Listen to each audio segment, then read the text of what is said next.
So in last class we discussed various types of ionic solid packing, correct?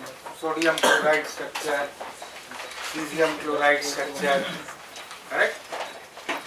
उनके packing fraction निकाले थे? नहीं, packing fraction नहीं निकाले थे। तो चलो let's see packing fraction of one or two structure. So if we see packing fraction of rock salt structure,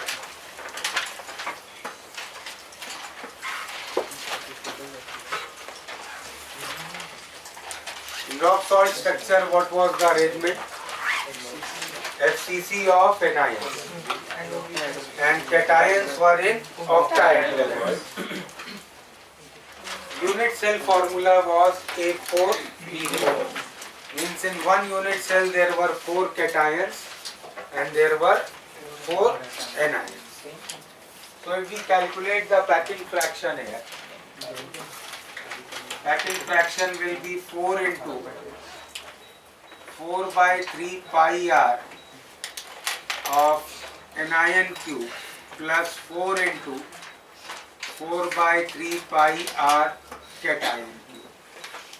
Correct? ये टोटल वॉल्यूम ऑफ एटम्स हो गया divided by volume of unit cell ए की, करेक्ट? तो अब इसको थोड़ा अगर सिंप्लीफाई करें तो अगर न्यूमरेटर से we take 16 by 3 pi r minus cube common, what we will be left with? 1 plus r of cation by r of anion whole का cube upon a cube क्या होता है? a you can see cell parameter क्या था इसका? 2 times radius of cation plus anion, उसका cube, तो 8 times radius of anion का क्यूब, ये कॉमन ले लिया, 1 plus radius of cation by anion का क्यूब, क्लियर? तो ये 8 कैंसिल कर लेते हैं 16 से, radius of anion cube cancel हो जाएगा, तो we will be left with 2 pi by 3, 1 plus r plus by r minus का cube upon 1 plus r plus by r minus का होल क्यूब, करेक्ट? अब इसमें कैटायन और एनायन के radius अगर सब्स्टिट्यूट कर दे, we can calculate the packing fraction. इस सिचुएशन में मैक्सिमम पैकिंग फ्रैक्शन कब मिलेगा? जब r प्लस और r माइनस का रेशियो उस पैकिंग का मिनिमम होना चाहिए। ये समझ लो ना क्यों? क्योंकि जब मिनिमम रेडियस रेशियो होता था तब anion were in contact along with anion cation contact. Triangular void में याद है ना, ये मिनिमम रेडियस रेशियो वाली सिचुएशन थी और ये उससे हायर वाले में, तो मैक्सिमम पैकिंग फ्रैक्शन कहाँ मिलेगा? इस सिचुएशन में मिलेगा ना। तो किसी भी टाइप ऑफ पैकिंग के लिए अगर मैक्सिमम पैकिंग फ्रैक्शन निकालना है तो इस रेडियस रेशियो की कौन सी वैल्यू सब्स्टिट्यूट करनी चाहिए? जो इस वॉइड के लिए मिनिमम वैल्यू। तो ऑक्टाहेड्रल वॉइड के लिए मिनिमम वैल्यू कितनी थी? 0.414, दैट वाज √2 माइनस 1। यहाँ पे 0.414 रख देंगे तो क्या मिलेगा? देखो √2 का क्यूब, तो नीचे 2 √2 आ जाएगा, तो एक 2 इससे कैंसिल हो जाएगा और क्या बचेगा? पाई बाय 3√2 इंटू 1 प्लस 0.414 का क्यूब, करेक्ट? क्लियर है ना? विदाउट अब इसका जनरल पैरामीटर समझ लो। अगर सिर्फ एफसीसी पैकिंग होती सिर्फ क्लोराइड आयन की FCC पैकिंग होती और कुछ ना होता, तो क्या होता पैकिंग फ्रैक्शन? π/3√2। उसके गैप में तुमने सोडियम भर दिया तो एडिशनल कितना आ गया? 0.414 का क्यूब, करेक्ट। तो अब जरा सबका लिखना स्टार्ट कर दें इसी जनरल पैरामीटर से। पहली पैकिंग क्या थी हमारी? Rock salt. क्या हो गया इसका? π/3√2 1 + 414 का क्यूब। अगली पैकिंग क्या थी? Caesium chloride. क्या होगा इसका packing fraction? Without doing so much can be not directly tell. इसमें क्लोरीन की कौन सी पैकिंग थी? Simple cubic, correct. Simple cubic का पैकिंग फ्रैक्शन कितना होता था? π/6, करेक्ट। और उसके अब क्यूबिकल वॉइड्स में तुमने सीजियम भर दिया है तो कितना बढ़ जाएगा पैकिंग फ्रैक्शन? 1 +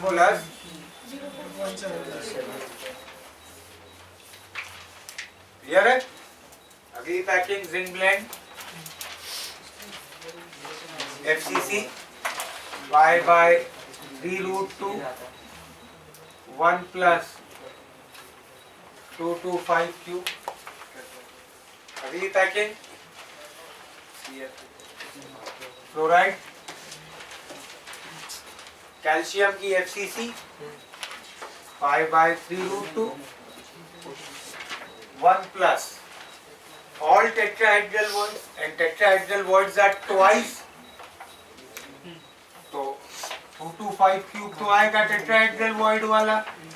और अब ये नंबर ट्वाइस है जो लैटिस बना रहे हैं उनसे।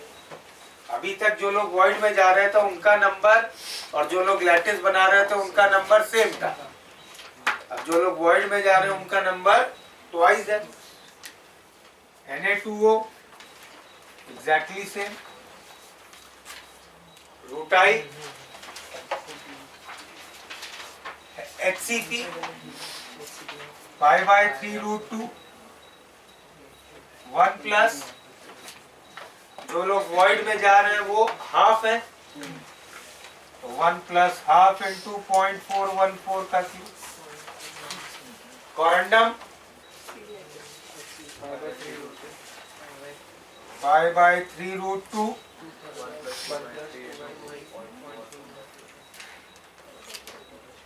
शायद बुकलेट में एक जगह कहीं कोरंडम का पैकिंग फ्रैक्शन पूछा है। I think there was one problem, calculate packing fraction of corundum. Clear है ये? But these are maximum packing fraction of respective packing. अगर रेडियस रेशियो ये मिनिमम वैल्यू पे नहीं होगा तो पैकिंग फ्रैक्शन कुछ और होगा। फिर बिल्कुल फर्स्ट प्रिंसिपल से इस तरीके से डिराइव करना पड़ेगा। क्लियर है?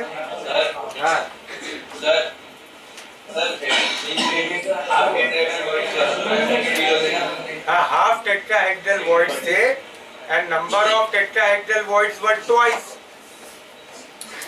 so half into 2 will become 1. Clear है?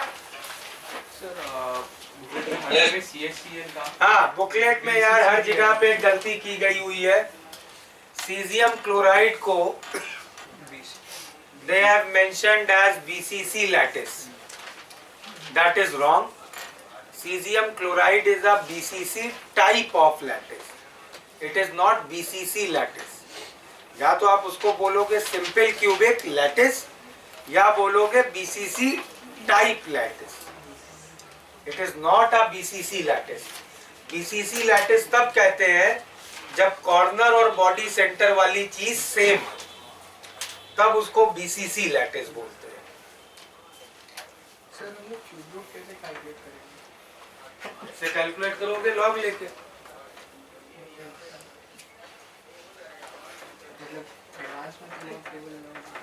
थोड़े लॉग वैल्यूज याद है ना 2, 3, 5 के, उसी से कुछ अप्रोक्सीमेशन करके करना पड़ेगा। हाँ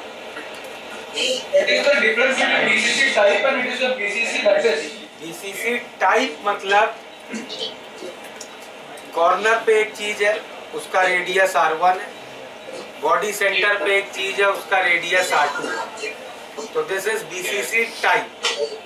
BCC इज कॉर्नर पे और बॉडी सेंटर पे जो चीजें हैं दोनों का रेडियस सेम है यार, तब उसको BCC बोलेंगे। कॉर्नर और बॉडी सेंटर वाले का रेडियस अलग है तो उसको BCC टाइप बोलेंगे। Thank you sir. सर आप वापस से समझाओ ना क्या स्टार्टिंग से। BCC वाला नहीं वो ऑफ रॉक सॉल्ट। भाई रॉक सॉल्ट का पैकिंग फ्रैक्शन बिल्कुल बेसिक से निकाला, total volume of atoms upon volume of unit cell. 4 anion थे उनका वॉल्यूम ले लिया, 4 कैटायन थे उनका वॉल्यूम ले लिया। यूनिट सेल का एज लेंथ A होता था 2 times radius of cation plus anion. वो सब्स्टिट्यूट करके मैथमेटिकली मैनिपुलेट करके हमें इस रिलेशन तक आ गए। फिर यहाँ पे रेडियस रेशियो की मिनिमम वैल्यू सब्स्टिट्यूट कर दी, करेक्ट। रेडियस रेशियो की मिनिमम वैल्यू इसके लिए 0.414 थी, वो सब्स्टिट्यूट करने के बाद ये रिजल्ट ऐसा आ गया। अब इस रिजल्ट को हम लोग ऐसे एनालाइज कर रहे हैं कि इस रिजल्ट को हम ऐसे लिख रहे हैं π/3√2 प्लस π/3√2 0.414 का क्यूब। अब इसका एनालिसिस हम लोग ये कर रहे हैं, ध्यान से देखो सब लोग, अगर कुछ डाउट है किसी को। इस पैकिंग में क्या क्या था, सोडियम थे और क्लोरीन थे। क्लोरीन FCC में थे और सोडियम उसके ऑक्टाहेड्रल वॉइड में था। क्लोरीन की FCC का पैकिंग फ्रैक्शन क्या होगा, π/3√2। तो ये क्लोरीन का पैकिंग फ्रैक्शन हो गया। अब क्लोरीन की पैकिंग में ऑक्टाहेड्रल वॉइड भरे हुए हैं और ऑक्टाहेड्रल वॉइड का रेडियस रेशियो होता है 0.414 और ऑक्टाहेड्रल वॉइड्स का नंबर उतना ही होता है जितना क्लोरीन का Z इफेक्टिव है। तो मतलब जितने क्लोरीन एटम्स हैं उतने ही सोडियम एटम्स होंगे, और वो सोडियम एटम्स कितना ऑक्यूपाई कर रहे हैं, वो हर क्लोरीन के वॉल्यूम का 0.414 टाइम्स ऑक्यूपाई कर रहे हैं। तो सोडियम के ड्यू टू एक्स्ट्रा कितना आ गया पैकिंग फ्रैक्शन, जो क्लोरीन का था उसका 0.414 क्यूब टाइम्स। तो ये सोडियम के ड्यू टू आ गया और हम लोगों ने नेट पैकिंग फ्रैक्शन ये निकाल लिया। तो अब ये चीज हम लोग बाकी सारे पैकिंग्स में भी अप्लाई कर रहे हैं। सीजियम क्लोराइड में क्लोरीन की सिंपल क्यूबिक है, तो क्लोरीन का पैकिंग फ्रैक्शन केवल कितना होगा, π/6। उसके क्यूबिकल वॉइड सीजियम ऑक्यूपाई कर रहा है और क्यूबिकल वॉइड का रेडियस रेशियो 0.732 है। क्यूबिकल वॉइड और क्लोरीन का Z इफेक्टिव इक्वल होता है, दोनों का 1:1 होता है, तो 0.732 का क्यूब। जिंक ब्लेंड में आते हैं, एनायन की FCC है π/3√2, उसके टेट्राहेड्रल वॉइड ऑक्यूपाई कर रहा है आधे, और टेट्राहेड्रल वॉइड का नंबर ट्वाइस होता है, तो जितने सल्फर है उसके ट्वाइस टेट्राहेड्रल वॉइड है और उसके आधों में जिंक है, मतलब जिंक का नंबर सल्फर के बराबर होगा, तो 0.225 का क्यूब। यहाँ पे कुछ मल्टीप्लाई नहीं किया। CaF2 में कैल्शियम की FCC लैटिस, उसका π/3√2। फ्लोरीन टेट्राहेड्रल वॉइड में जा रहा है सारे टेट्राहेड्रल वॉइड्स में, तो number of tetrahedral voids are twice, correct.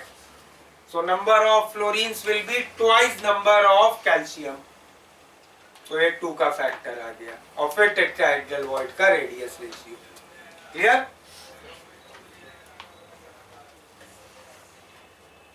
समझ में आया अभी? ये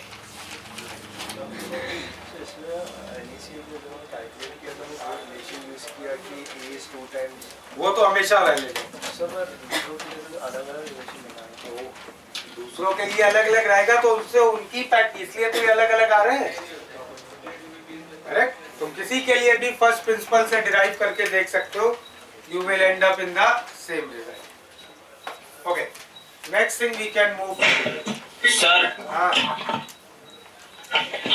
लास्ट क्लास में आपने बोला था टेबल में 10th पार्ट आप लिखा ना भूल गए। परवस्काइट ना, परवस्काइट नहीं लिखा था हाँ, ना उसका, लेकिन हम लोगों ने प्रॉब्लम कर लिया था ना, उससे क्लियर हो गया था ना परवस्काइट क्या है।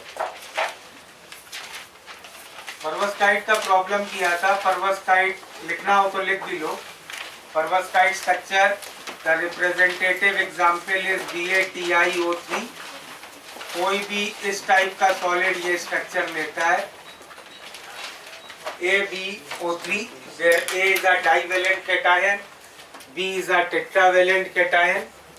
इसमें कोई अलग से लैटिस नहीं बनाता, सब मिलके बनाते हैं।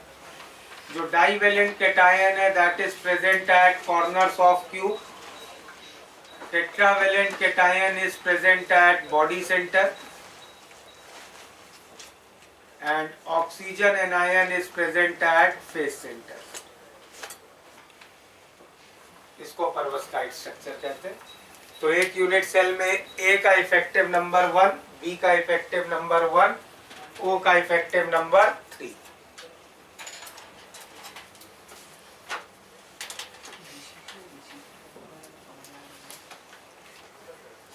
वो आप BCC और BCC कैसे एक बार बता सकते हो क्या? बीसीसी में जो कॉर्नर और बॉडी सेंटर का एटम है उसका रेडियस सेम होगा, और बीसीसी टाइप में उनका रेडियस अलग अलग होगा।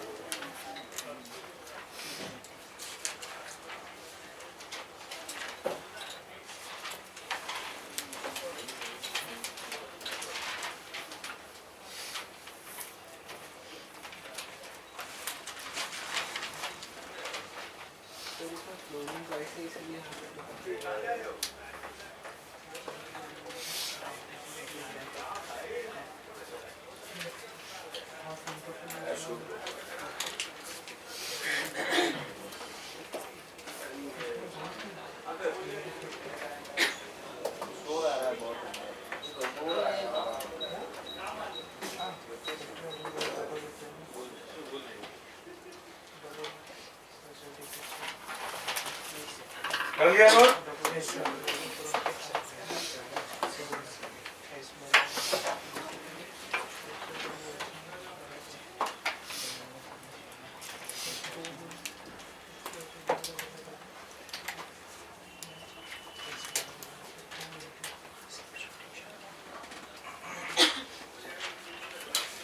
अच्छा, now 2-3 important examples please see.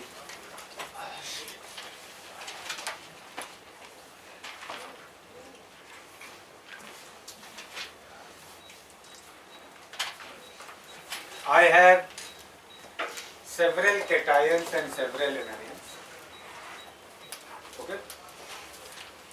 You are given their radiuses and you have to find what is their coordination number, what is their type of packing, what is their cell parameter, etc. So let's say I have an anion B2 minus, radius is 10 in some units. I have a cation A plus, okay, whose radius is let's say 5. I have a cation to X plus 10. I have a cation Y2 plus, whose radius is let's say 3. Correct? तो solid XB और या X और B का जो combination होगा वो, और Y और B का जो कॉम्बिनेशन होगा, can you tell me in which type of packing will these ionic solids go? X2B and YB. तो type of packing, rock salt, cesium chloride, anti-fluoride. The DY will go in NaCl type. DY will go in rock salt. BX in fluoride. Anti-fluoride. BX in Sir, anti-fluoride is 80%. Type of packing लिखनी है क्या क्या है दोनों? Sir, BX in anti-fluoride. Sir rutile में जाएगा BY और अब देखो ये कैसे करते हैं। B इन दोनों का कंपाउंड क्या बनेगा? YB। करेक्ट? YB कंपाउंड बनेगा। मतलब YB मतलब AB टाइप का कंपाउंड है। AB टाइप के कंपाउंड के लिए आपके पास 3 packing, rock salt, caesium chloride, zinc blende. Correct? Zinc blende में टेट्राहेड्रल वॉइड में एंट्री होती है। टेट्राहेड्रल वॉइड का रेडियस रेशियो 225 से 414। करेक्ट? रॉक सॉल्ट के लिए ऑक्टाहेड्रल वॉइड 0.414 से 732। सीजियम क्लोराइड के लिए, करेक्ट? तो समझ में आ गया ना? कोई भी AB टाइप का सॉलिड है और तुम्हें प्रिडिक्ट करना है किस टाइप की पैकिंग। कोई भी AB टाइप का सॉलिड है और तुम्हें प्रिडिक्ट करना है किस टाइप की पैकिंग है। रेडियस रेशियो से निकाल लो। क्या रेडियस रेशियो है अभी? 0.3। किस रेंज में आ रहा है? तो YB will go in ZNS type of packing. अब आगे कुछ भी आंसर दे सकते हो, कोऑर्डिनेशन नंबर, सेल पैरामीटर, कुछ भी आगे पूछो। अगला क्या सॉलिड बन रहा है इन लोग का?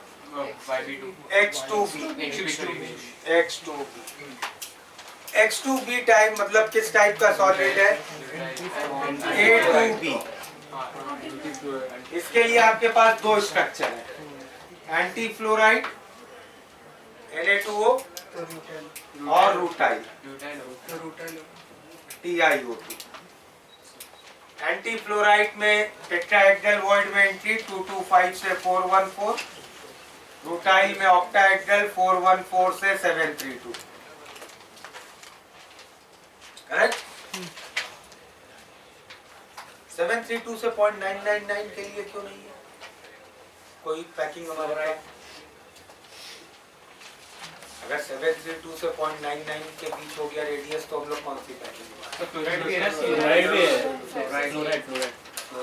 पर वो भी नहीं हो रहा, पर वो भी नहीं दे रहा। क्लोराइड में कैटायन बड़ा है।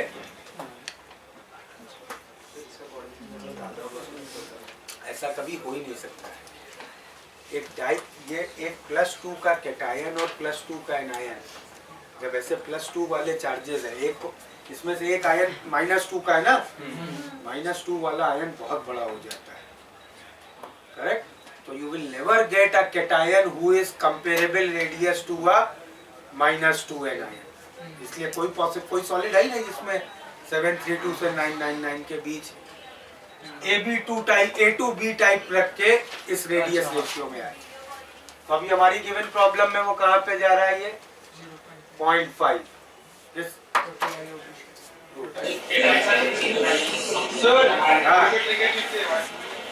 सर TiO2 AB2 होता है ना? TiO2 AB2 टाइप मॉलिक्यूल होता है ना? जैसे रूटाइल स्ट्रक्चर में क्या हो रहा था? एनायन FCC बना रहा था। करेक्ट? और कैटायन उसके आधे ऑक्टाहेड्रल वॉइड में जा रहा है, HCP बना रहा था, और कैटायन उसके हाफ ऑक्टाहेड्रल वॉइड में जा रहा था। करेक्ट? हाँ, यहाँ पे करेक्ट ये थोड़ा सा एक चेंज ऐसा कर सकते हैं। फिर तो ये रूटाइल स्ट्रक्चर रखना है ना, ऐसा कर लो। ठीक है, ये कर लो प्रोसेस। तो ये हो जाएगा XB2। ठीक है? तो अब यहाँ पे हमारे पास ऑप्शंस होते हैं रूटाइल और फ्लोराइड। ये B2 है।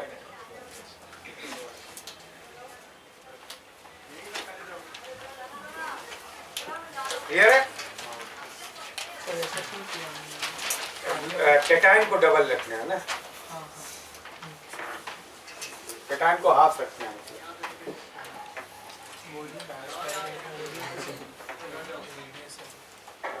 अच्छा, दूसरा अब इस टाइप का एक एग्जाम्पल समझते हैं।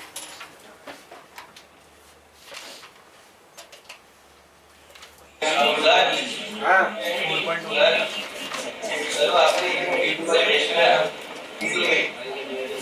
XB2 जब करना था तो सर रेडियस कितना होगा क्या सर रेडियस उसका रेडियस जो करने का रेडियस ऑफ कटर का रेडियस ऑफ है कैटायन बाय एनायन 5/10 जैसा चलो भाई इसका आंसर दो सेकंड वाले का।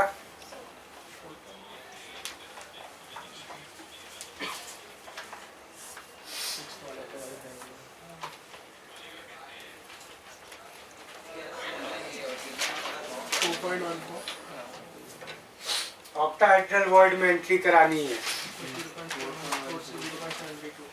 तो मैक्सिमम क्या हो सकता है? Sir 4.14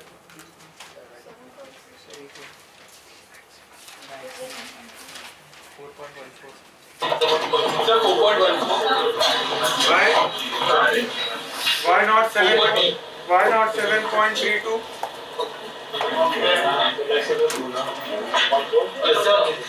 I calculated it by the fact that FCC it will be 2 into A.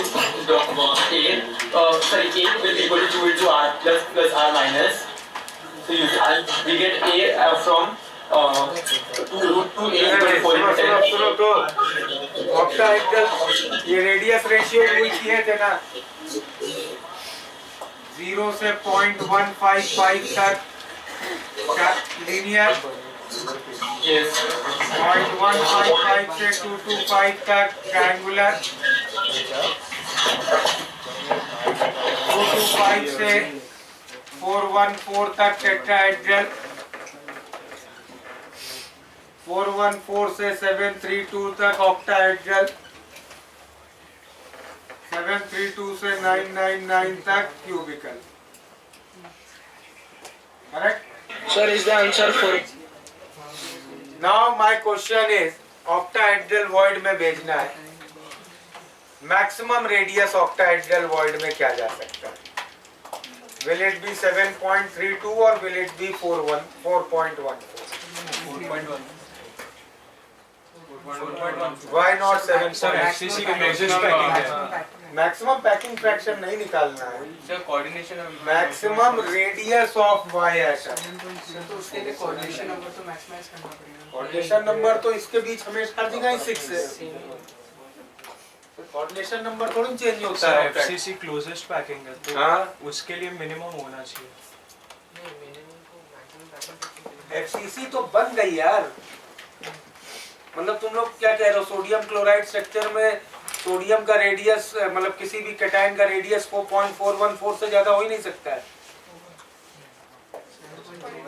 Sir वो रेशियो में कैटायन हाँ। जब हमने वो डिराइव किया था 0.414 तभी हम लोग ने वो केस लिया था कि जब इतने पास में हो कि एक दूसरे को टच एनायन एक दूसरे को टच एक दूसरे को टच कर रहे हो तो अगर उससे आगे जाएंगे तो वो डिस्टेंस कम होती जाएगी। हाँ तो तभी उससे तो पैकिंग फ्रैक्शन कम होगा ना,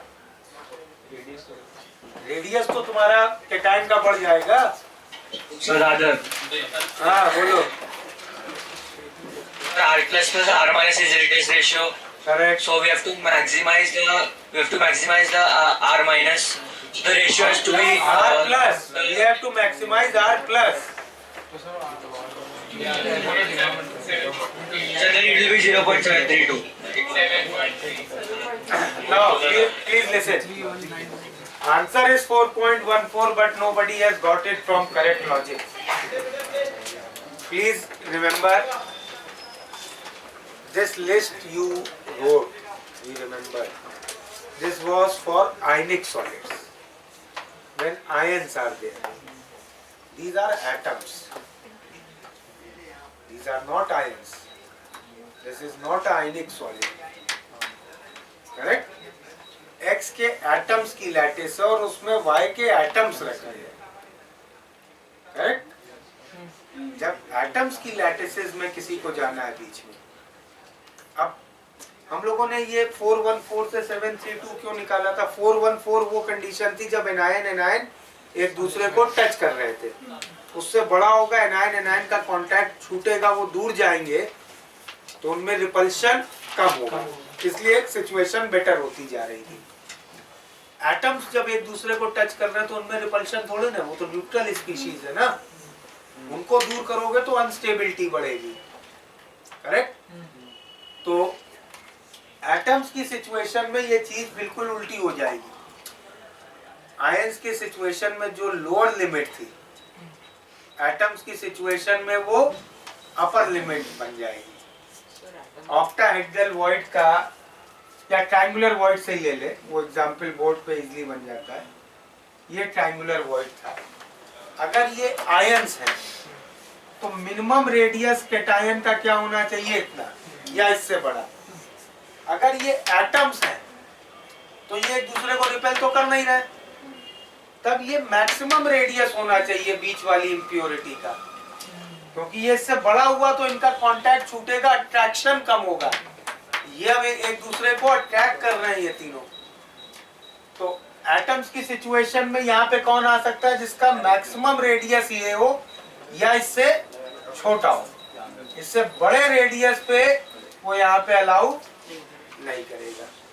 तो एटम्स की सिचुएशन में क्या हो जाएगा, 0 से 225 तक ट्रायंगुलर वॉइड में जाएंगे, करेक्ट।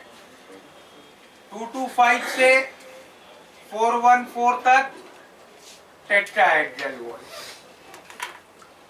414 से 732 ऑक्टाहेड्रल वॉइड, और 732 से 999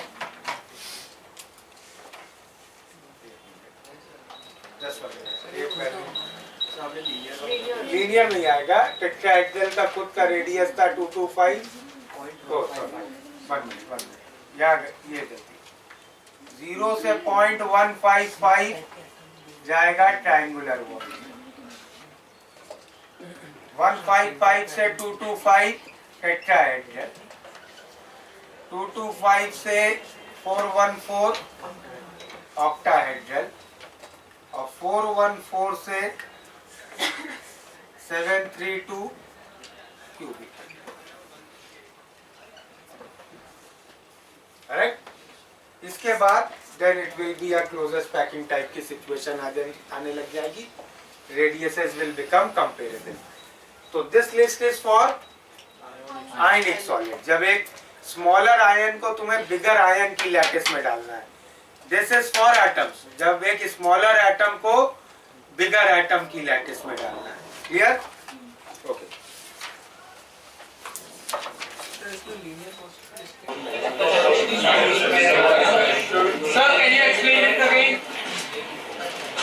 भाई अगर ये एटम्स हैं तो इनका कांटेक्ट में रहना ज्यादा स्टेबिलिटी क्रिएट करेगा, because they are attracting each other. तो if the thing which you are putting in void it becomes bigger, इनका कांटेक्ट छूटेगा तो attraction will decrease, hence the situation will become unstable. So in situation of atoms in triangular void, this will be the situation of maximum radius, which was the situation of minimum radius in ionic solid. तो triangular void के लिए ionic solids में minimum radius 0.155 था, तो atoms की situation में that will become the maximum radius. तो just एक एक चीजें सब ऊपर चली जाएंगी, ये लिस्ट जस्ट ऊपर एक शिफ्ट हो जाएगा। आयनिक में जो मिनिमम था, एटॉमिक सिचुएशंस में वो मैक्सिमम होगा। आयंस पे 7.32, एटम्स के लिए 4.1। अच्छा, नेबर काउंटिंग की थी, याद है? तो एक तो नेबर काउंटिंग वाला एक और प्रॉब्लम अब फिर से करते हैं आयनिक सॉलिड में।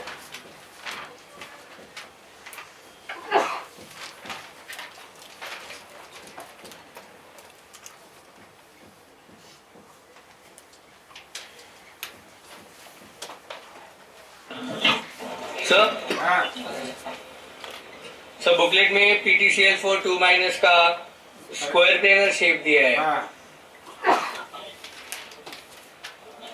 तो उसको कैसे Discuss करेंगे मतलब उसको देखेंगे? बाद में। ओके।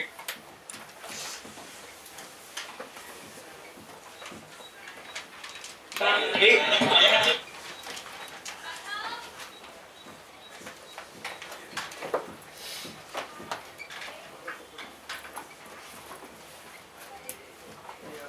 भाई, इस प्रॉब्लम पे जरा स्टार्ट करो। और बुकलेट है, बुकलेट से कुछ प्रॉब्लम्स अटेम्प्ट किए हैं सबने?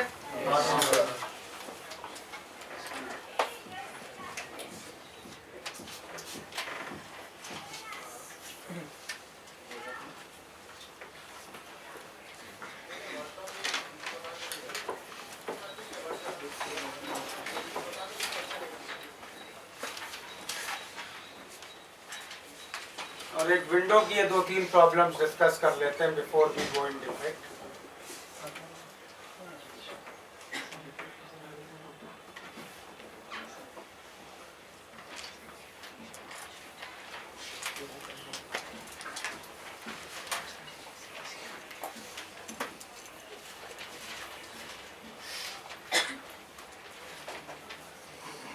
तो ये प्रॉब्लम और ये विंडो की 3 प्रॉब्लम्स अटेम्प्ट करो।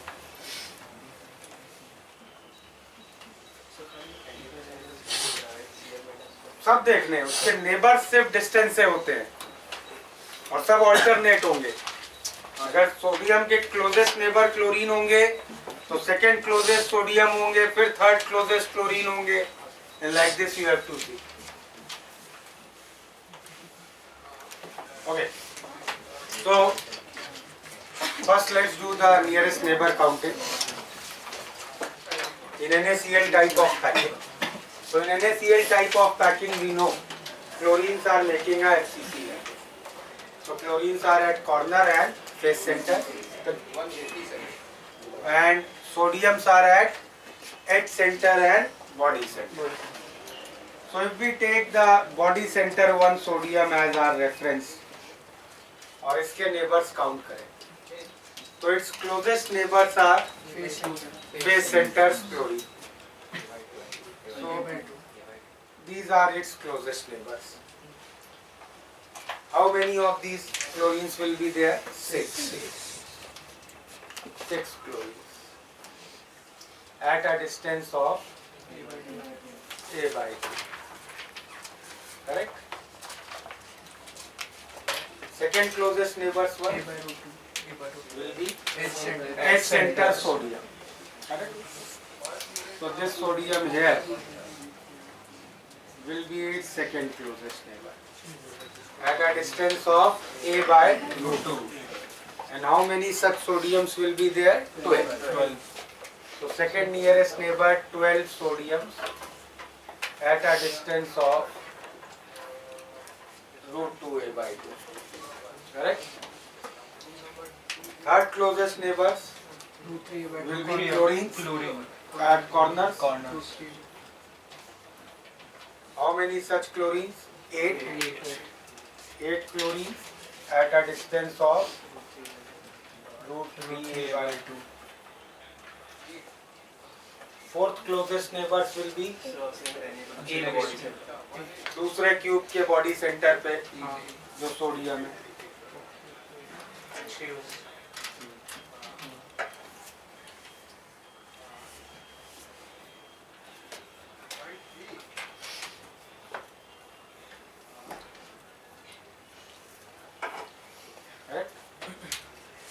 तो यहाँ वाला जो सोडियम है that will be its fourth closest neighbor at a distance of A.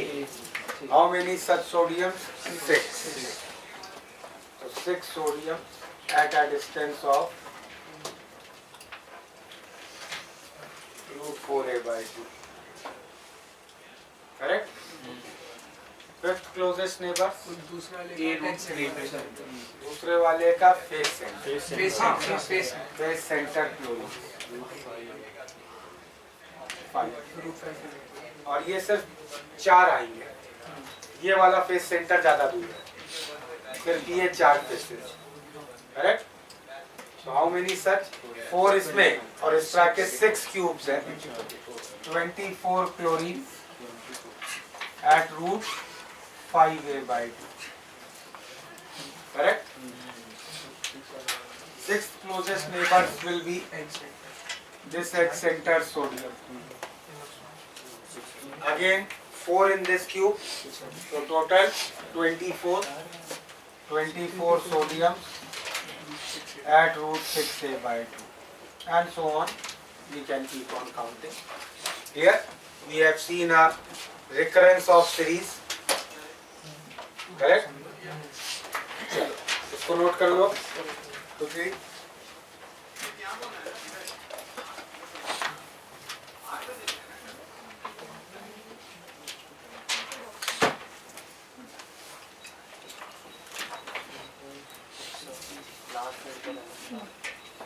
इस ट्यूब के फेस सेंटर पे 4 क्लोरीन, एक यहाँ एक आगे वाला फेस, एक पीछे वाला फेस, 4 ये तो इस तरह के एक इधर इस साइड ऊपर नीचे आगे पीछे 24 और सर वो एनक्लोज को ये वाले 4 1 2 3 4 इन चारों एजेस के सेंटर। सर इसके बाद ए रूट 2 आएगा।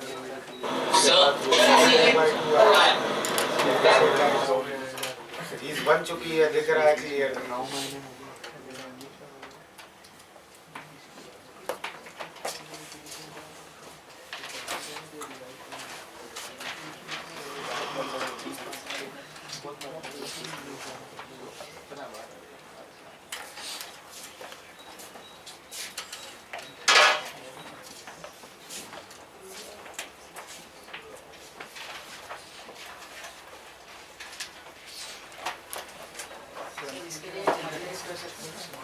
हो गया जनरलाइज सीरीज तो मिल ही गई ना।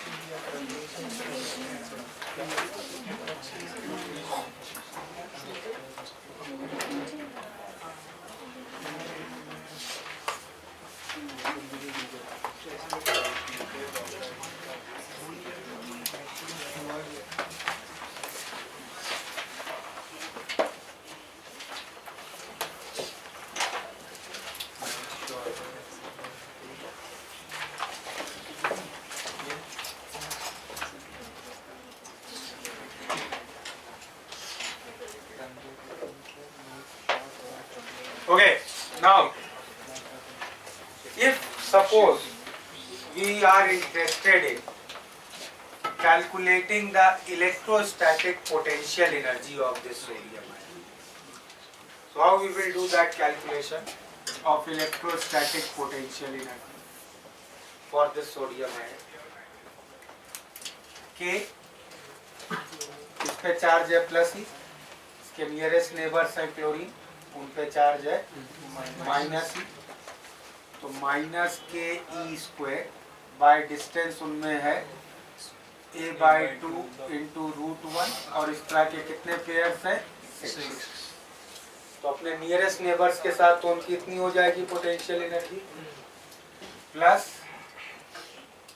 के e square upon a by 2 into root 2 into 12 second nearest के साथ, minus k e square by a by 2 root 3 into 8 plus, और इस तरह पूरी सीरीज चलती जाएगी, करेक्ट? कोई डाउट इसमें? सो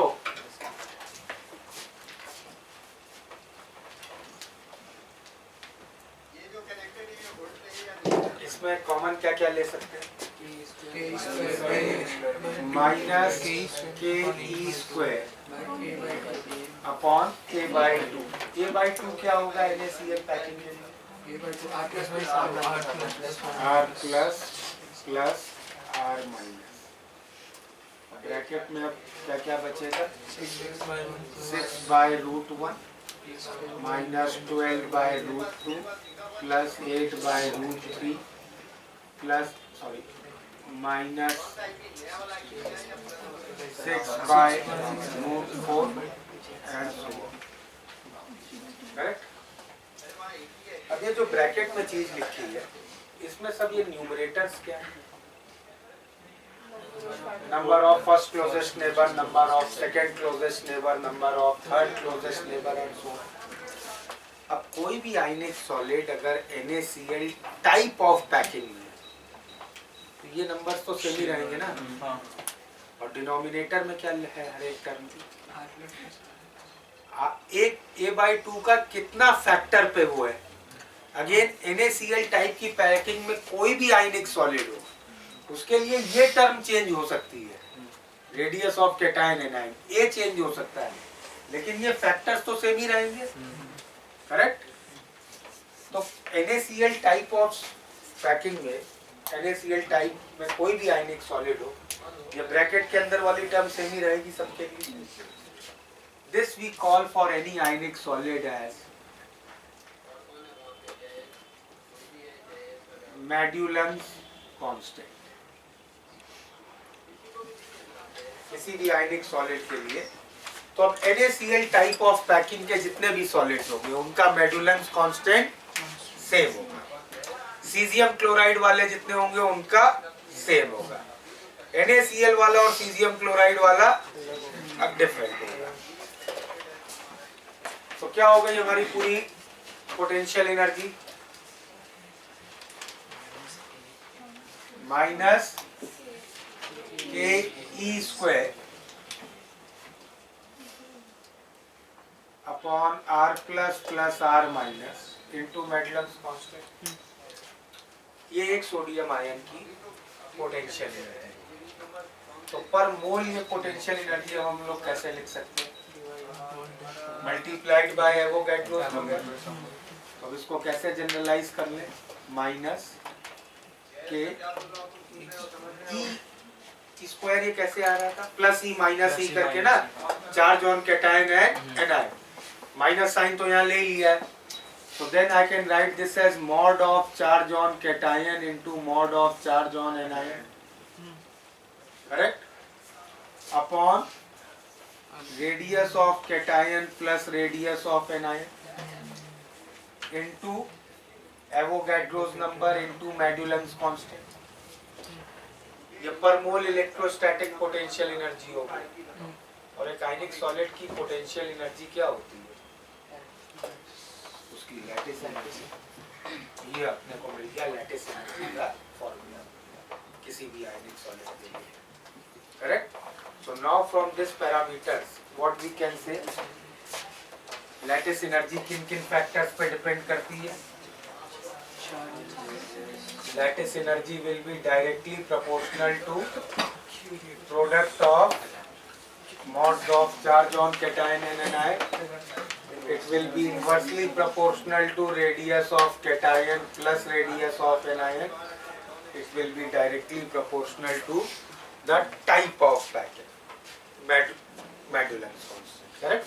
तो अगर तुम्हें दो आयनिक सॉलिड्स की लैटिस एनर्जी कंपेयर करनी है तो अब तुम्हें Madelung's कांस्टेंट कोई बताएगा नहीं और वो तुम्हें कैलकुलेट करना भी जेई सिलेबस में है नहीं, करेक्ट?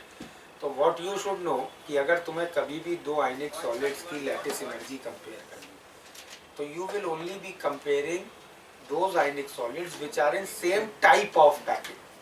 मतलब दोनों के लिए Madelung's कांस्टेंट सेम कर लिया, then you will compare based on charges and radius, correct? If you remember एक सॉल्युबिलिटी का ट्रेंड पीरियोडिक टेबल में किया था, करेक्ट?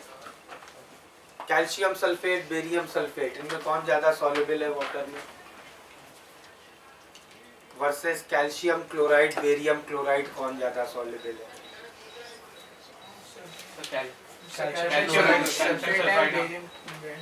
रिवर्सल होता है ट्रेंड में।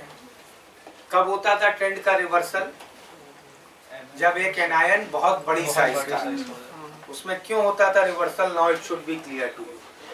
अगर एनायन का साइज बहुत बड़ा हो गया तो कैटायन की साइज चेंज होने से लैटिस एनर्जी चेंज नहीं होगी। सल्फेट इतना बड़ा एनायन है कि कैल्शियम का यहाँ रेडियस रखो या बेरियम का रेडियस रखो, denominator will remain almost same.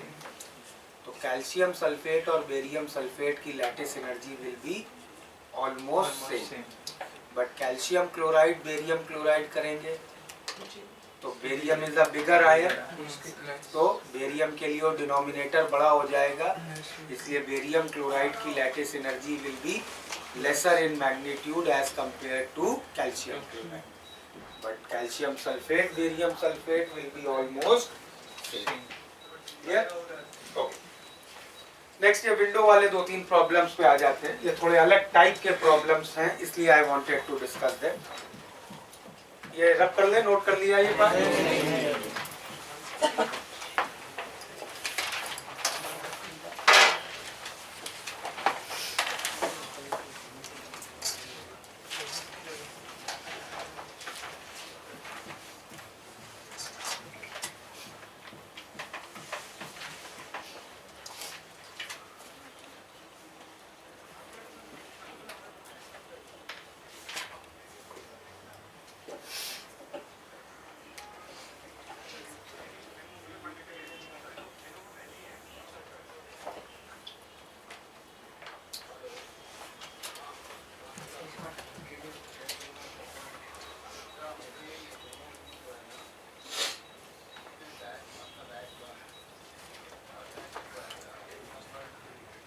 और let me tell you one more fact, जो किसी भी आयनिक सॉलिड के लिए जो यहाँ से लैटिस एनर्जी की वैल्यू कैलकुलेट करते हैं और जो एक्चुअली एक्सपेरिमेंट से हम लोग ऑब्जर्व करते हैं, कैलकुलेटेड वैल्यू और ऑब्जर्व्ड वैल्यू में रफली 10% का डिफरेंस मिलता है हर एक सिचुएशन में। 8 to 10% का सारे आयनिक सॉलिड्स में कैलकुलेटेड वैल्यू और ऑब्जर्व्ड वैल्यू में डिफरेंस है। Can anybody tell me what is the cause of that difference? Sir ये तो आइडियल की लगता है।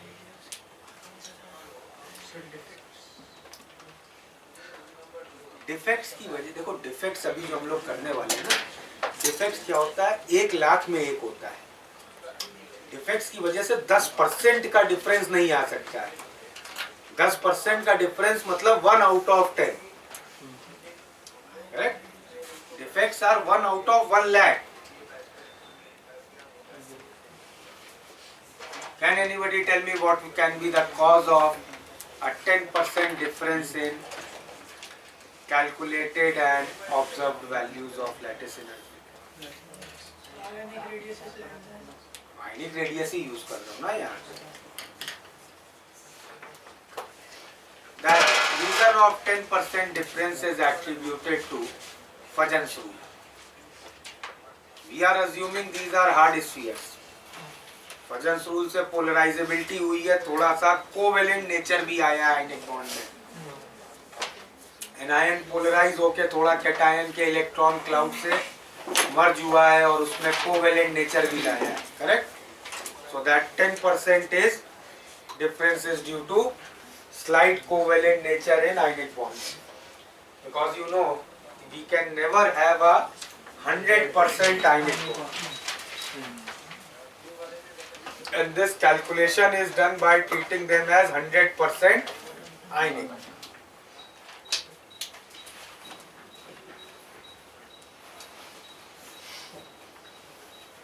Okay.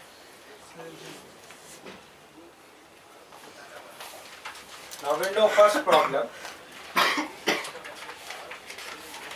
We have to discuss about truncated octahedral.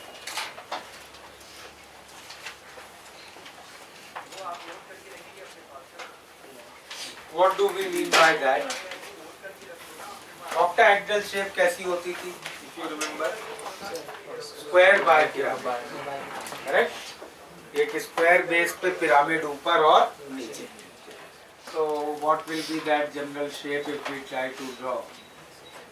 ऐसा कुछ स्क्वायर बेस है और एक पिरामिड इसमें ऊपर। हाँ, Can you please explain the reason again? The reason is कि एक आयनिक बॉन्ड जो होता है, suppose you say Na plus Cl minus, if you remember in chemical bonding we did that इस तरह के आयनिक कंपाउंड में ये जो है Na plus Cl minus, ये क्लोरीन की आउटर शेल थोड़ी डिस्टॉर्ट होती है, सोडियम की ओर आती है, पार्शियल ओवरलैप होता है, तो उसके बाद ये चार्जेस इन पे +1 और -1 नहीं बचेंगे। थोड़ा ओवरलैप हो गया ना इलेक्ट्रॉन क्लाउड का, तो charges will become some plus delta minus delta, roughly let's say plus 0.9e minus 0.9e. So you had calculated them assuming these charges are plus 1 minus 1.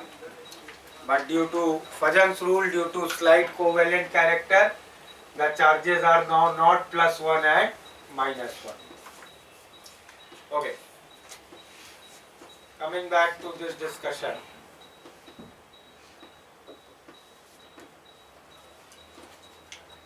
Truncated octahedral.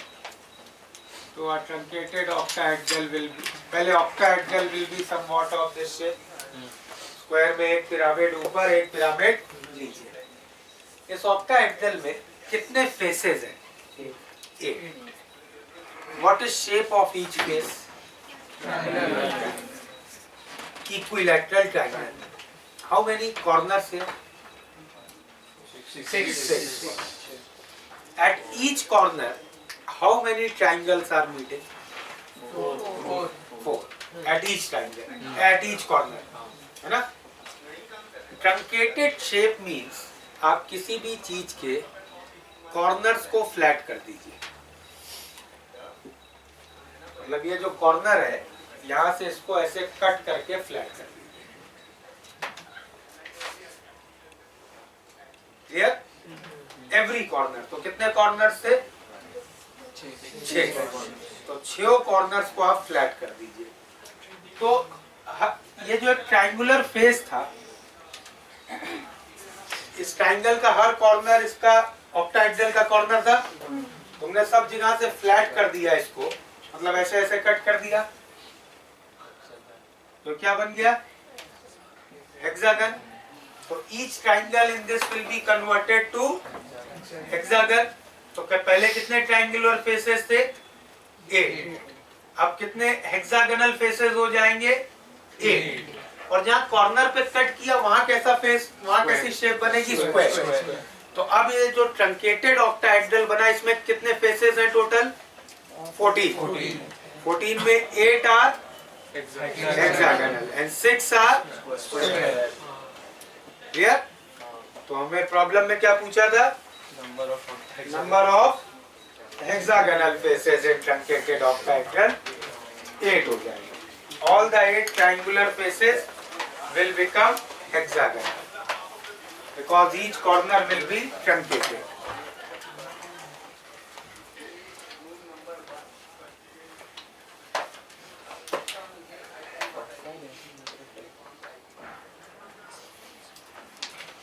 Sir, could you explain it once more? देखो, कोई भी face इस hexagon का एक triangle था, correct? Hexagonal shape में every face was a triangle. Truncation means cutting of corner. So when I will cut the corners, at everywhere I will cut the corners like this. This triangle will be converted into hexagon. So if we had 8 triangular faces, now they will become 8 hexagonal faces. Clear? Okay, sir. Thank you.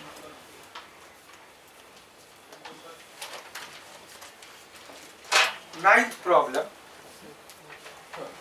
पहले 9th करते हैं, फिर 3rd करेंगे। Marbles of diameter 10 mm each are to be arranged on a flat surface so that their center lie within the area enclosed by 4 lines of length 40 mm each. Sketch the arrangement that will give maximum number of marbles per unit area that can be enclosed in it and deduce the expression to calculate it. कैसे proceed करेंगे? 40 mm की 4 lines हैं और marble का diameter 10। तो 40 mm की 4 line से we will get a square. Correct? Now how should we start placing the marbles? इसी एरिया के अंदर उनका सेंटर रखना है। तो सबसे पहला सेंटर तो हम इस कॉर्नर पे रखना प्रेफर करेंगे। तो अगला सेंटर कहाँ आएगा? 5 mm छोड़ 10 mm। डायमीटर 10 है ना, हाँ हाँ दो स्फीयर्स के बीच का सेंटर हमें डायमीटर, तो 10 पे पहला आ गया, फिर 20 पे, फिर 30 पे, और ये 40 होगा, करेक्ट? तो इस लाइन में कितने एटम्स आ गए हमारे पास? 5। अब अगली लाइन कहाँ रखेंगे? क्लोजेस्ट पैकिंग टाइप की सिचुएशन बनानी पड़ेगी ना, दोनों के डिप्रेशन में रखेंगे, फिर अगली लाइन उनके डिप्रेशन में, and so on we will proceed. कितने आएंगे total atoms? Has anybody calculated? कर सकते हो क्विकली कैलकुलेट कितने आएंगे? जरा डायग्राम बना के, कोई बहुत ज्यादा बड़ा भी नहीं है, 40 mm और 10 mm डायमीटर, बनाओ जरा डायग्राम।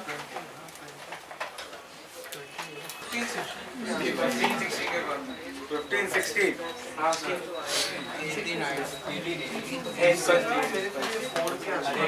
सर वो दोनों सेक्टर्स के बीच का डिस्टेंस तो √3/√2 आ रहा है। कितना? 18। देखो, लिसन, जो अगले सेंटर की लेयर आएगी वो किस डिस्टेंस पे आएगी, वो मेन कैलकुलेट करना।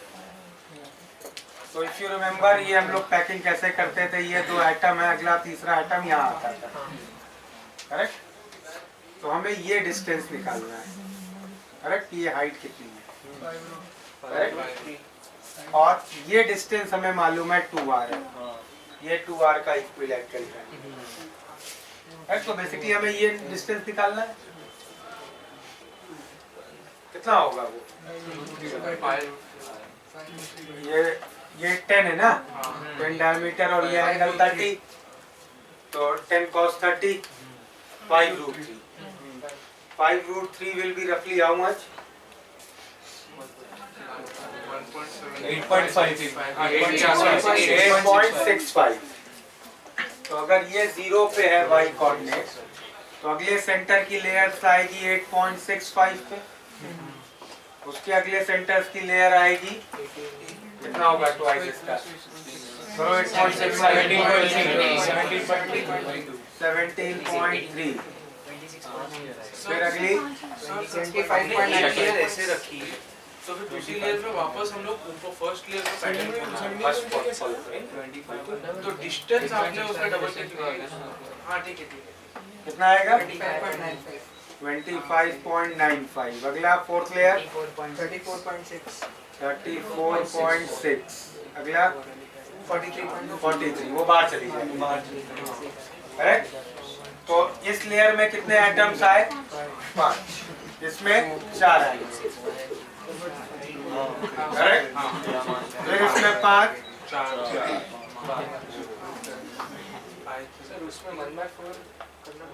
इसमें तुम्हें कितने सेंटर आ रहे हैं वो काउंट करना है, इफेक्टिव नहीं काउंट करना। कितना आ गया ये? 23 will be the atom.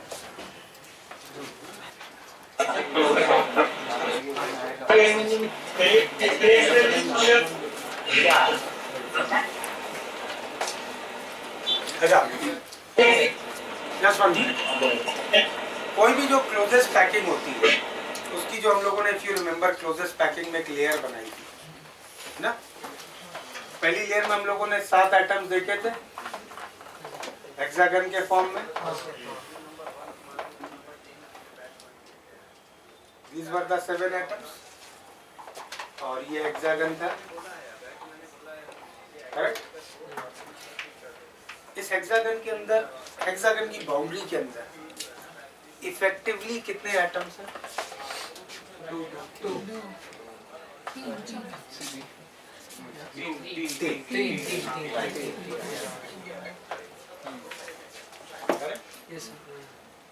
और इस हेक्सागन का एरिया कितना?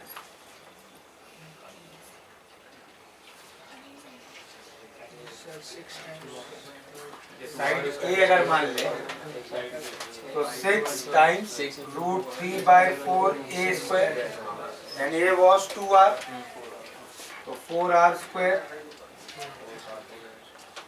तो 3 एटम्स को क्लोजेस्ट पैकिंग में आने के लिए कितना एरिया चाहिए?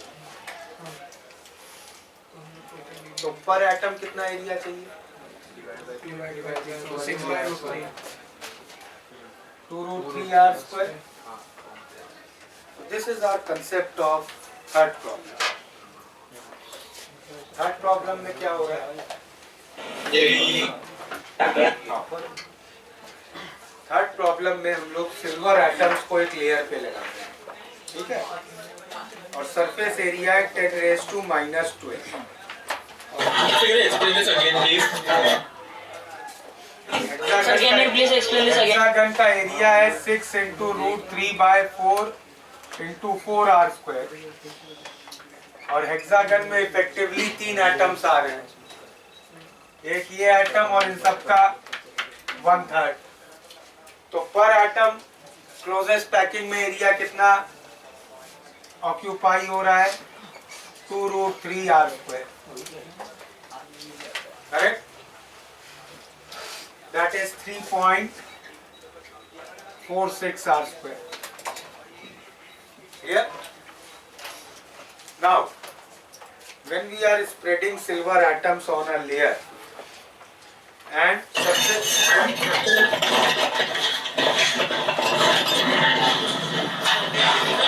Sir, the other branch. हाँ,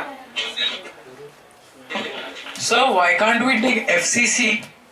FCC में भी लेयर तो यही होगी, एक ही लेयर पे करना है ना. चाहे FCC लो या CCP लो, सिंगल लेयर तो यही होगी ना. Okay. So now next thing is given to you. Silver has density of 10.5. The number of silver atoms in surface area of 10⁻⁻12 meter square can be expressed in this scientific notation. We have to find the value of x. So 10⁻⁻12 है area. Correct? तो volume कितना हो जाएगा? भाई इस layer की thickness कितनी होगी? 2r. तो वॉल्यूम हो गया ये मीटर में, या अगर रेडियस सेंटीमीटर में ले रहे हो तो इसको भी सेंटीमीटर स्क्वायर में कन्वर्ट कर लो. तो 10⁻⁻12 की जगह ये 10⁻⁸ हो जाएगा. दिस इनटू डेंसिटी दी है 10.5. तो ये पूरा सिल्वर का वेट हो गया. करेक्ट? तो नंबर ऑफ सिल्वर एटम्स कितने होंगे? This is weight of silver divided by 108/n0. This is number of silver atoms. Correct? कोई दिक्कत? और हमें इसमें से निकालना क्या है? ये पूरी टर्म निकालनी है. अननोन क्या है इसमें? r. Radius v2. करेक्ट? कोई दिक्कत याद है? अच्छा, इतने silver atoms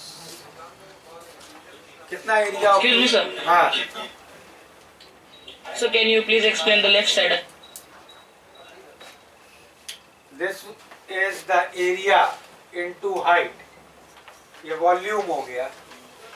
volume into density, weight of silver हो गया. Weight upon molecular weight or weight of one atom we are putting, so we will get number of atoms. Correct? These are number of. Thank you, sir. These are number of silver atoms, and this many silver atoms are occupying how much area? 10⁻⁻8. और एक atom कितना area occupy करता है? 3.46 r². Effective area. तो total area इतना occupy कर रहे हैं. Correct? And this total area is how much?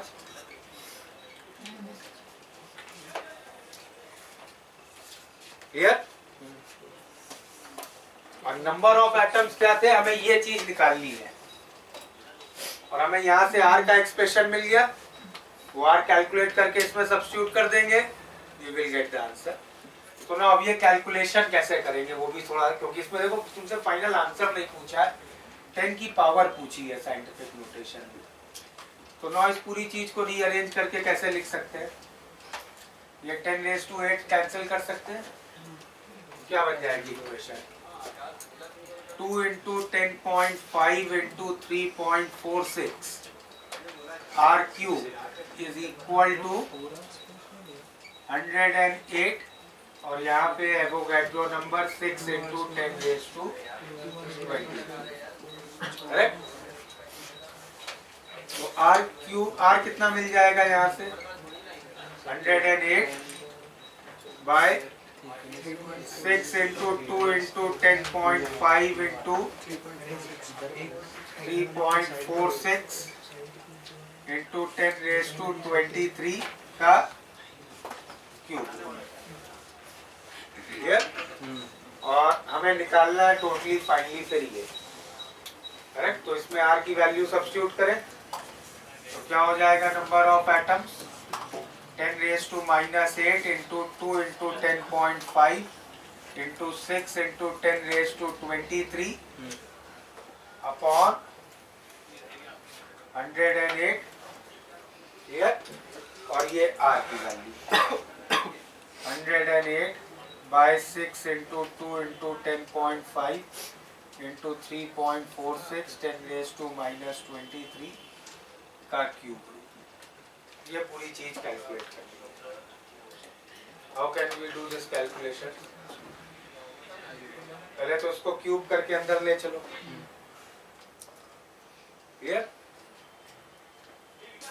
तो कैसे आ जाएगा?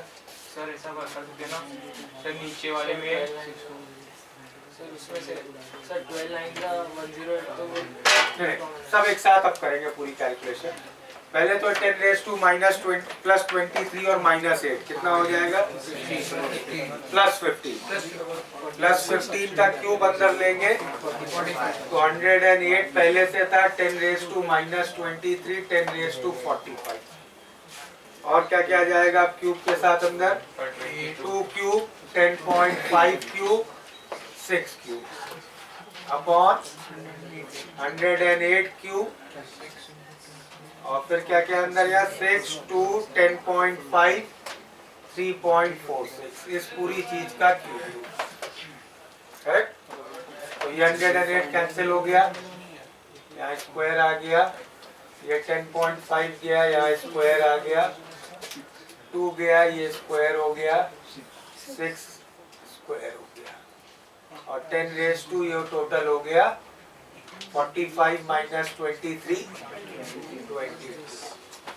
करेक्ट? क्लियर है? अब आगे क्या अप्रोक्सीमेशन हो सकते हैं? Now let's 6 square 12 square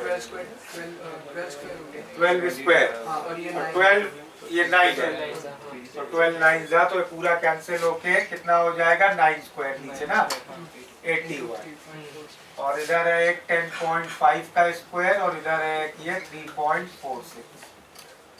correct? Clear है ना? 10.5 का स्क्वायर अराउंड 110। सर वो ऐसा कर सकते हैं ना कि 10 का वो 10 का बार स्क्वायर इसको 2 का वो करेगा। सिर्फ हमें इसको साइंटिफिक नोटेशन में लाना हाँ सर वो इसके लिए है। साइंटिफिक नोटेशन में लाने का मतलब क्या? मुझे कैसे रिप्रेजेंट करना है? बाहर क्यूब रूट है ना, so I need some power of 10 here, which should be a multiple of 3, and I need a number here, which should be between 1 and 1000, because its cube root then will come between 1 and 10. तो अब उस form में representation सोचो। 81 into 3.46 कितना होगा? roughly 240 और 320 के बीच है ना? Correct?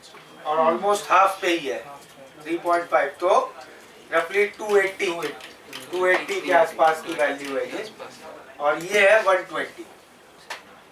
Correct?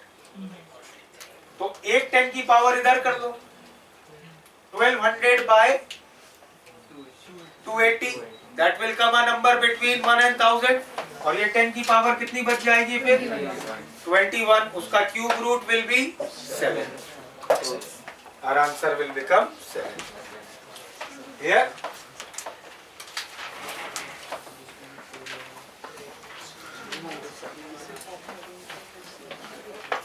Okay, now.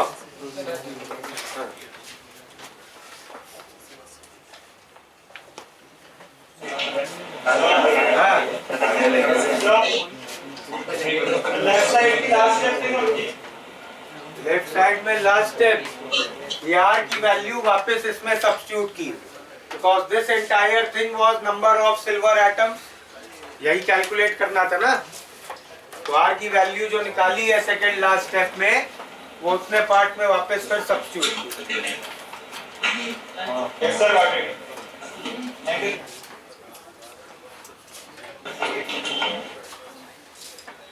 Wait निकाला सिल्वर का अपॉन सर वो 10⁻⁸ number of silver atoms into area occupied by one silver atom will be total area occupied.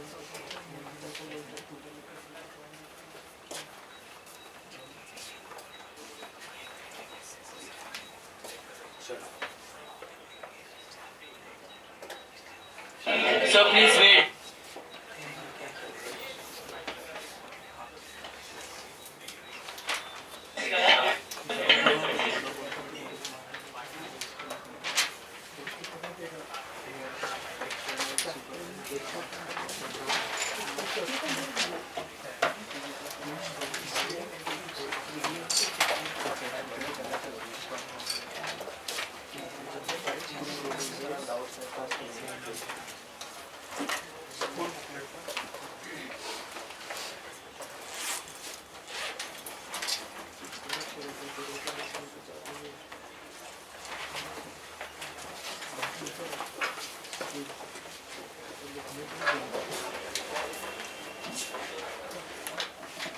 See, defects occur in ionic solids because what do we mean by defects? जैसे rock salt packing की थी, chlorine की FCC, sodium in octahedral bond. This is regular pattern. Every unit cell will be like this. In some unit cell, roughly 1 in 1 lakh, there will be some mispositioning. Sodium octahedral void में नहीं कहीं और चला जाएगा, tetrahedral void में चला जाएगा या कॉर्नर पे चला जाएगा. Some this type of dislocation happens, and this is very necessary. See, these imperfections or these defects are necessary because these defects will create some randomness in system. We cannot create a solid with having entropy 0. And second law violate हो जाएगा ना.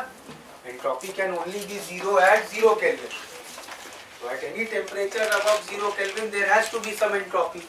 और entropy आएगी कैसे? Bye randomness. Randomness मतलब सारी चीजें बिल्कुल सेम नहीं होनी चाहिए. So if every unit cell is exactly same, it means we have a zero entropy system. So these defects occur due to criteria of entropy. Correct? So let's write down these defects. So first defect, Schottky defects. These defects occur when? These defects occur when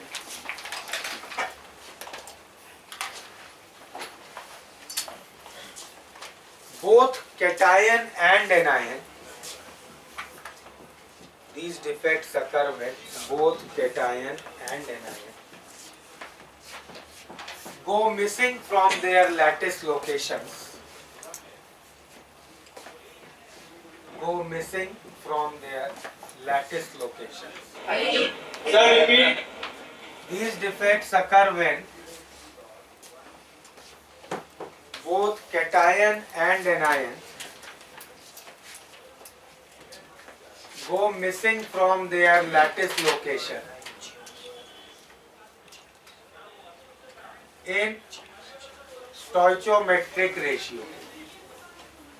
In stoichiometric ratio.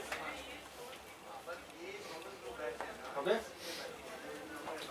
तो जैसे ये example देखो, what does this means?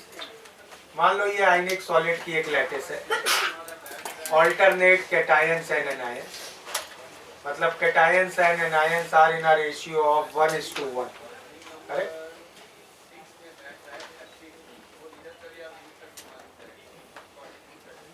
This type of lattice is there.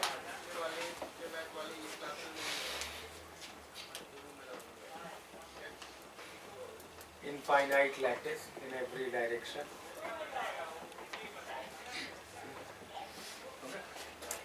ये regular pattern है इस lattice का। इसमें से कुछ लोकेशन से कैटायन जहाँ पे उनको होना था वहाँ से नहीं होंगे, मिस हो जाएंगे, और उसी रेशियो में एनायंस। तो इसमें कैटायन एनायन किस रेशियो में थे प्रेजेंट? 1:1। तो 1:1 के रेशियो में मिसिंग भी हो गए। तो एक कैटायन मिस हुआ है तो कहीं से एक एनायन भी मिस हुआ है।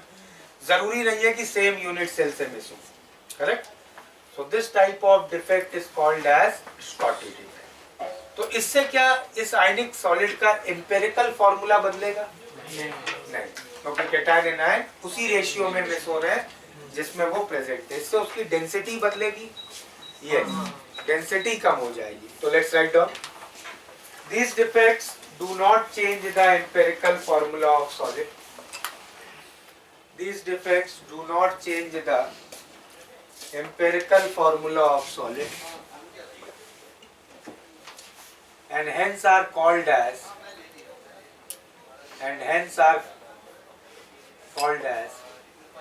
stoichiometric defects and hence are called as stoichiometric defects. Clear? Hence are called as stoichiometric defects. These defects will decrease the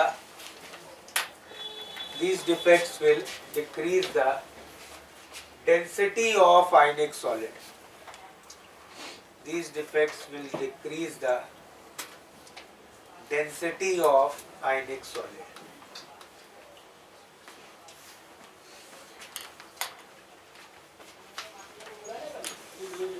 These defects occur in compounds. These defects occur in compounds where the difference between cationic and anionic size. These defects occur in compound where the difference between cationic and anionic size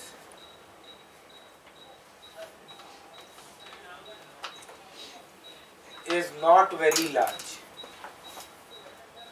Where the difference in cationic and anionic size is not very large. Clear? Usually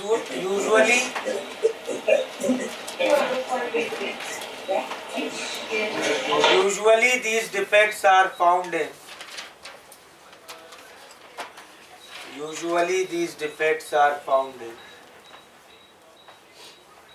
alkali metal halides. Usually these defects are found in alkali metal halides. Example: NaCl, CSCl, NaCl, CSCl, AgBr. Okay.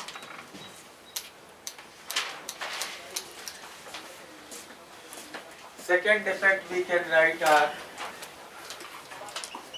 Frenkel defects.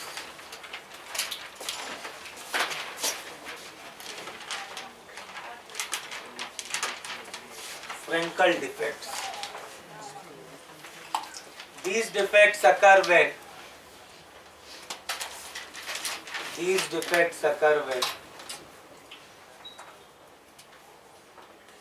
smaller ion of the lattice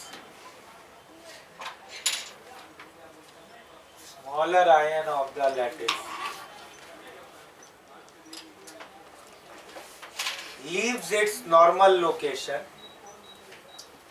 Smaller ion of the lattice leaves its normal location and occupies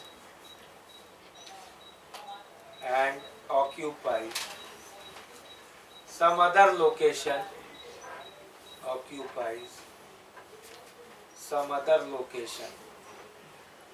in the unit cell.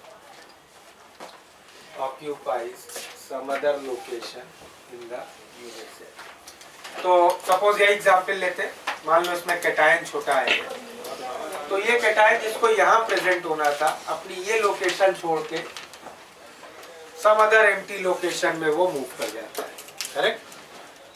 Will this change empirical formula? इसमें तो कोई बाहर गया ही नहीं है, density भी change नहीं होगी, correct. Let's write down, these defects do not change the empirical formula of solid. These defects do not change the empirical formula of solid,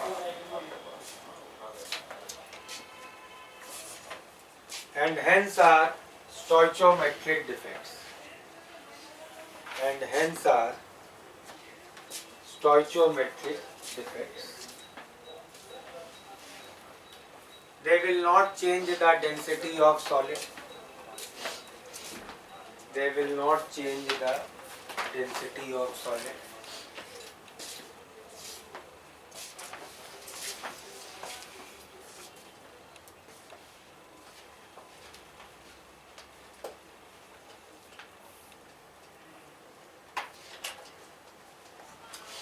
These defects occur in compound. These defects occur in compound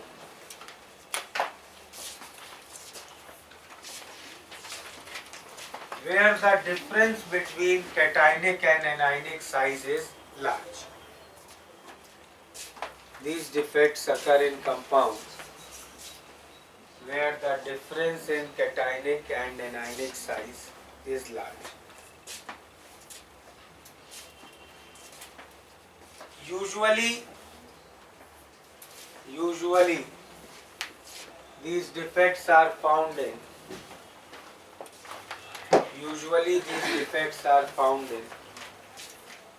D block compounds, D block halides. Usually these defects are found in D block halides. Example: ZNS, AgCl, AgBr. AgBr is the only compound which shows both Scotty and Frankel defects. Okay, that is the only compound which shows both defects.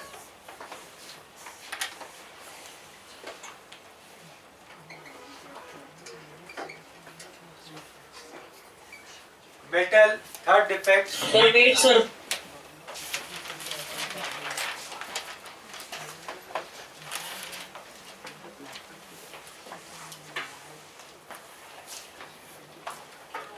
Metal excess defects. These defects occur when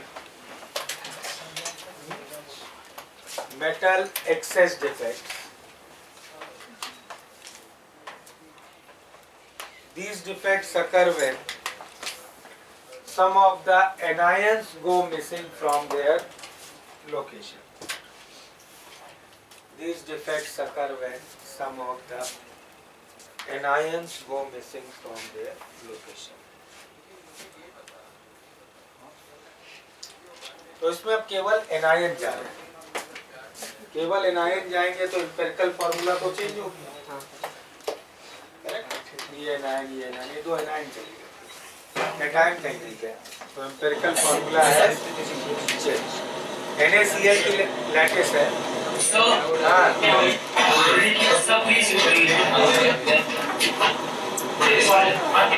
These defects occur when some of the anions go missing from their location. तो suppose NaCl है, तो सिर्फ अगर कुछ chlorine चले गए तो empirical formula has change, correct. So let's write that down. These defects will change the empirical formula of solid. These defects will change the empirical formula of solid.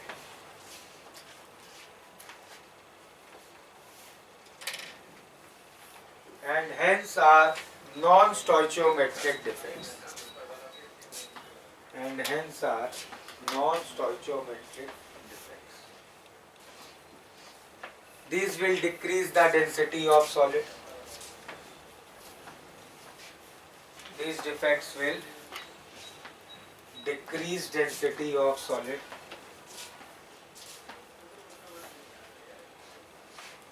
ठीक है? सर लेकिन जब आपने बोला कि वो 1 out of 1 lakh है तो एम्पिरिकल फॉर्मूले में तो मतलब Change change तो नहीं हो होगा। गया नहीं. I had 1000 unit cells of NaCl. हर यूनिट सेल में 4 sodium 4 chlorine. So I had 4000 sodium ions, 4000 chlorine ions. 5 go missing. So now my formula is Na 4000, chlorine 3995. It is not 1:1 ratio. But the problem here is अगर कुछ anions miss हुए तो ये आयनिक solid अब neutral नहीं रह गया. Cations are more, anions are less. And वो कंडीशन हम लोग कभी नहीं कर सकते. चार्ज पार्ट तो हो ही नहीं सकता. The solid has to be electrically neutral. तो उसको लिखो आगे. To maintain the electrical neutrality of system. To maintain the electrical neutrality of system.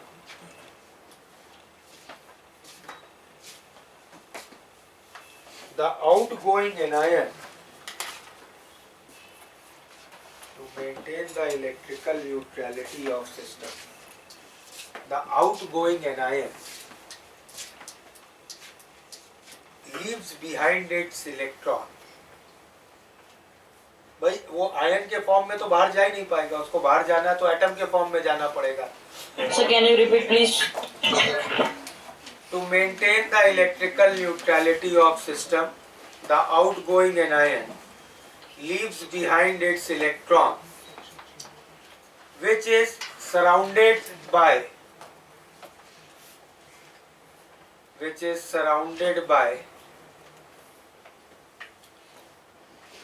the neighboring cations,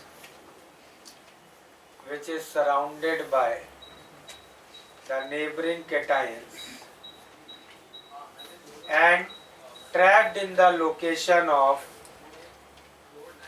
Sir, there is a lot of talking in the class. We can't hear you, sir. which batch? Nasik. क्या problem है वहाँ? मातृका थोड़ी देर class में आओ अंदर. नासिक बैठ के बच्चे को सुन नहीं पा रहे हैं. वहाँ इतनी बातें हो रही. वहाँ कोई है नहीं क्या? हाँ, so where were we? So which are surrounded by neighboring cations and trapped in their locations. तो यहाँ से जो outgoing anion जो बाहर गया, उसको अपना इलेक्ट्रॉन छोड़ना पड़ेगा. करेक्ट? वो एटम के फॉर्म में ही बाहर जा सकता है. आयन के फॉर्म में जाने नहीं देंगे लोग उसको. तो उसका एक्स्ट्रा इलेक्ट्रॉन यहीं पे छूट जाएगा. एंड ये जो नेबरिंग कैटायंस हैं ये इसको अट्रैक्ट करेंगे, तो इसको ये यहीं पे ट्रैप कर देंगे. करेक्ट?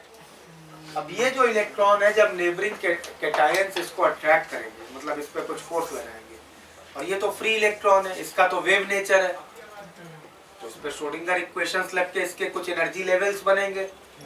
करेक्ट? तो let's write further. This electron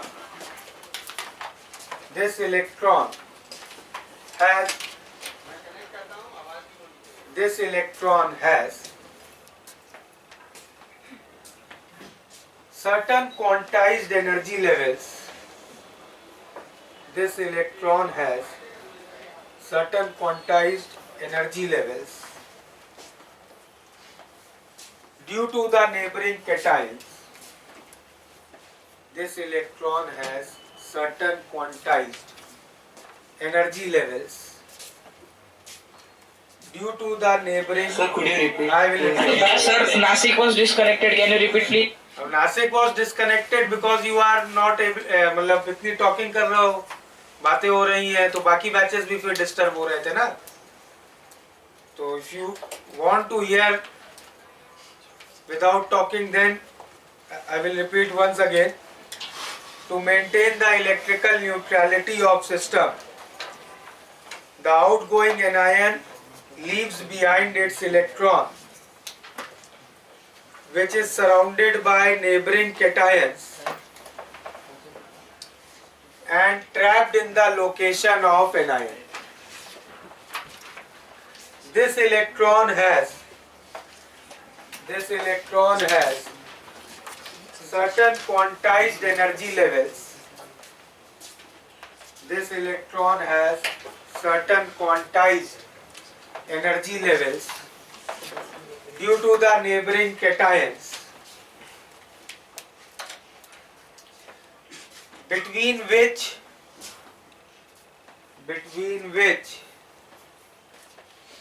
it keeps on making a transition.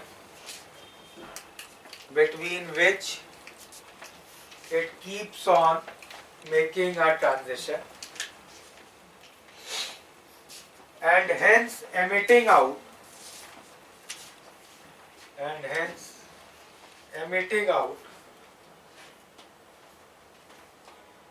a photon of particular wavelength.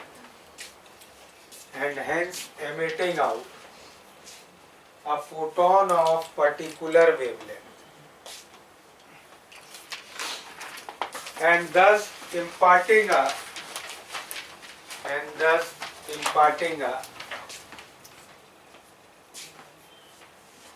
characteristic color to this ionic solid.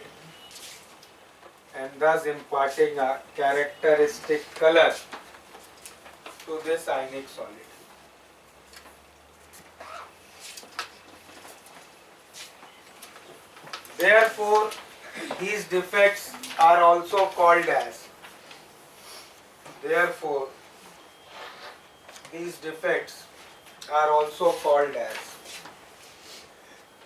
color centers or F centers. These defects are also called as color centers or F centers.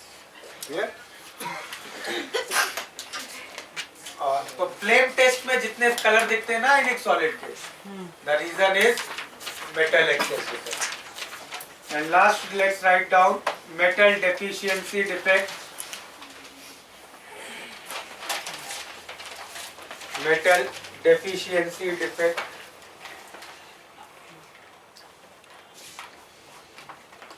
These defects occur when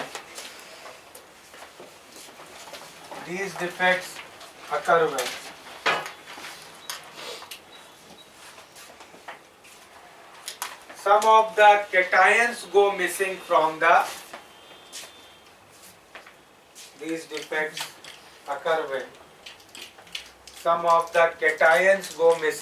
the lattice.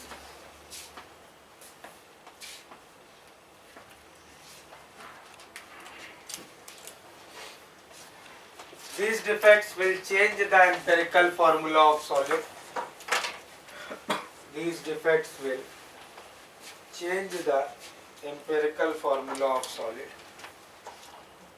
And hence are non-stoichiometric defects. These defects will change the empirical formula of solid and hence are non-stoichiometric defects.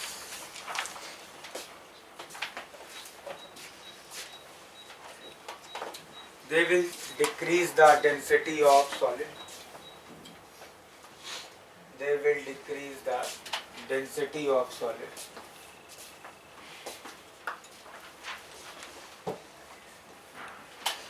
To maintain electrical neutrality,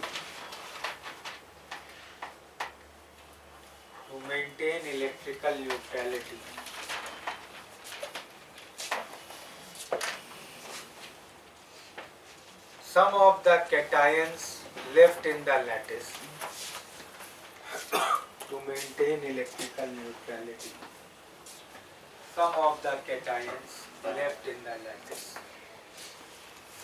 go to a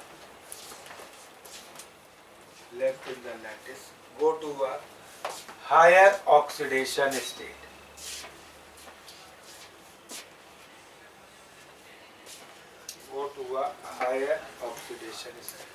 तो मान लो ये दो cation miss हुए इस lattice में, तो इस lattice में +2 का चार्ज कम हो गया, तो बची हुई लैटिस में जो कैटायंस है उनमें से कोई दो कैटायंस +1 की जगह +2 की ऑक्सीडेशन स्टेट में चले जाएंगे। तो this defect will only be shown where cation is able to demonstrate variable valency. A very common example of this will be FeO. कुछ फेरस आयन मिस हुए तो बचे हुए कुछ फेरस में से they will go in ferric. Correct? Okay. So these are 4 defects of ionic solid which we should know. One more point you can just a factual thing. See, as you increase the temperature in ionic solid, सारे ions का vibration बढ़ जाएगा. Vibration बढ़ेगा तो they will push their neighbors. And hence in this situation coordination number will decrease. तो 8 coordination number से temperature बढ़ाने से we can move to 6 coordination number. And similarly if I increase pressure, then compression होगा, they will tend to come closer and hence coordination number will increase. Clear?